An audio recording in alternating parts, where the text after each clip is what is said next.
हम बात करते चौधरी भजनलाल के परिवार की। जी।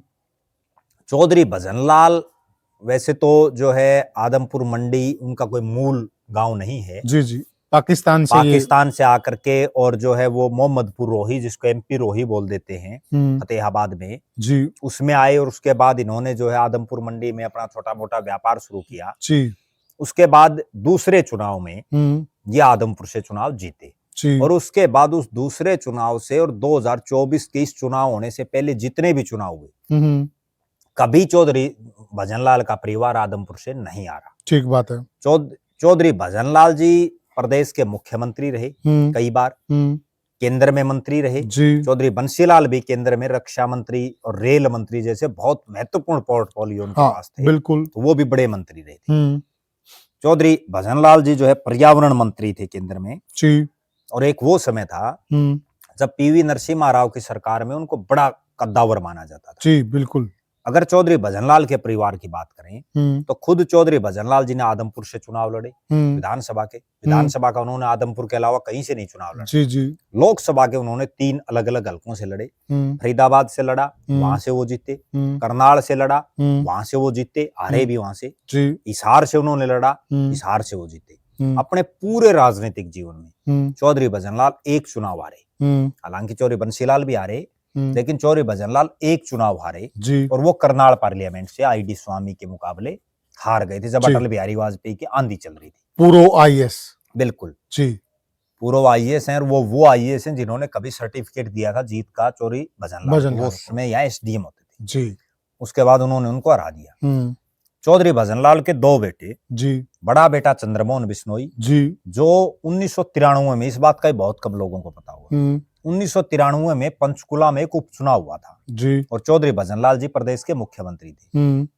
वरना तो चंद्रमोहन भी पंचकुला नहीं जाते जी। जो कुछ एक लोगों को, कईयों के मेरे पास भी फोन आते हैं, वे चंद्रमोहन पंचकुला इतनी दूर कैसे चले गए? वो हालात क्या बनी कि चौधरी भजनलाल जी प्रदेश के मुख्यमंत्री थे जी और पूरे परिवार से वो इकलौते जीते, मतलब चुनाव लड़ा था उन्होंने जी। उसके बाद 1993 में, उस वक्त कालका सीट थी जी, 1993 में कालका से बाई इलेक्शन हो गया। तो बाई इलेक्शन में चौधरी भजनलाल ने अपने बेटे को चुनाव लड़ा दिया और चंद्रमोहन वो जीत गए। मुख्यमंत्री थे चौधरी भजनलाल जी, जीतेंगे, नेचुरल बात है, मुख्यमंत्री का लड़का लड़ रहा है। बिल्कुल। फिर वो वहां से 96 में जीते। बिल्कुल। फिर वो 2000 में जीते।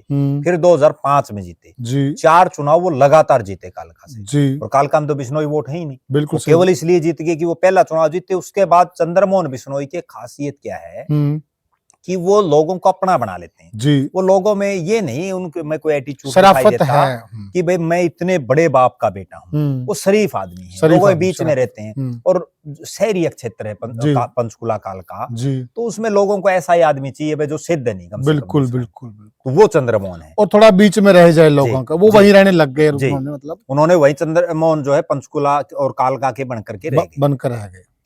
2005 में वो प्रदेश के उप मुख्यमंत्री भी बने। उसके बाद एक फिजा का प्रकरण हुआ जिसके बाद वो हाशिए पर चले गए। फिर उन्होंने, चंद्रमोहन बिश्नोई ने पंचकुला के अलावा, कालका के अलावा जो है नलवा से एक चुनाव लड़ा 2014 में अपने जीवन में और वो नलवा से चुनाव हार गए। उसके बाद उन्होंने जो है फिर सरवाइव किया धीरे धीरे। इस चुनाव में बड़ी मुश्किल से उनको 20 साल में फिर सूत आई है। इस बार वो जो है कांग्रेस की टिकट पर पंचकुला से जीते 5वीं बार।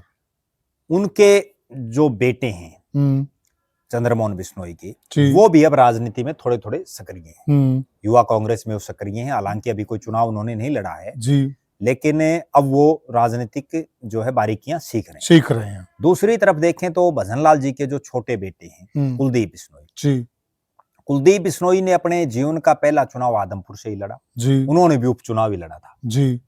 उपचुनाव लड़ा, चौधरी भजनलाल जी एमपी बन गए थे और वो जीते जी। उसके बाद उन्होंने 2004 में पूरी दुनिया में जो एक चर्चित चुनाव था भिवानी लोकसभा का, जिसमें 3 वर्तमान और 2 पूर्व यानी 3 मुख्यमंत्रियों के बेटे वहां से चुनाव लड़ रहे थे और तीनों लालों के परिवार, तीनों लालों के लाल चुनाव लड़ रहे थे और उसमें कुलदीप बिश्नोई कांग्रेस की टिकट पर वो चुनाव जीत गए जी। उसके बाद कुलदीप बिश्नोई हिसार लोकसभा से भी सांसद बने जी। आदमपुर से भी वो कई योजना विधायक बने। ये कुलदीप बिश्नोई का कारनामा है। कुलदीप बिश्नोई कांग्रेस में रहे, कांग्रेस के बाद उन्होंने हजका बनाई, जी हजका बनाने के बाद जो है वो वापस फिर कांग्रेस में आ गए। जी आजकल वो भारतीय जनता पार्टी में हैं। जी चौधरी भजनलाल जी की जो धर्मपत्नी है, हम्म ये जितने जो नेता है ना, हम्म जिन हम पांचों परिवारों का जिक्र कर रहे हैं, हम्म इनमें इकलौते चौधरी भजनलाल जी हैं हम्म जिन्होंने अपनी धर्मपत्नी को भी जो है विधायक बनाया, विधायक बनाया और जसमा देवी जी को आदमपुर से उन्होंने चुनाव जिताया जी और वो विधायक बनी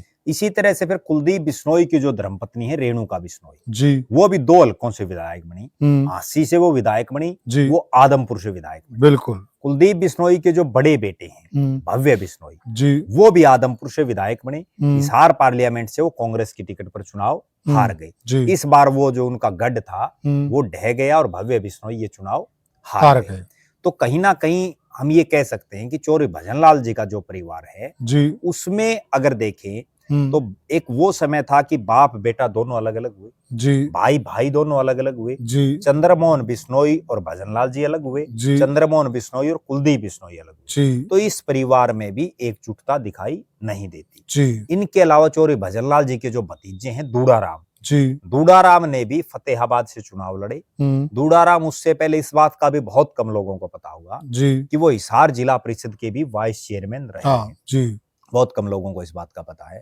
तब फतेहाबाद और हिसार इकट्ठा था। जी तो दूडाराम मुख्य संसदीय सचिव रहे जी और दूडाराम भी भजनलाल जी को छोड़ करके चले गए थे जी 2005 में। उसके बाद हुड्डा साहब ने उनको चीफ पार्लियामेंट सेक्रेटरी बनाया। जी इस बार अब दूडाराम बीजेपी में है और वो बीजेपी की टिकट पर ये चुनाव हार चुके हैं। जी अब पूरी जो है उसमें चौधरी भजनलाल के परिवार से चंद्रमोहन ही जीते जी इस चुनाव में। जी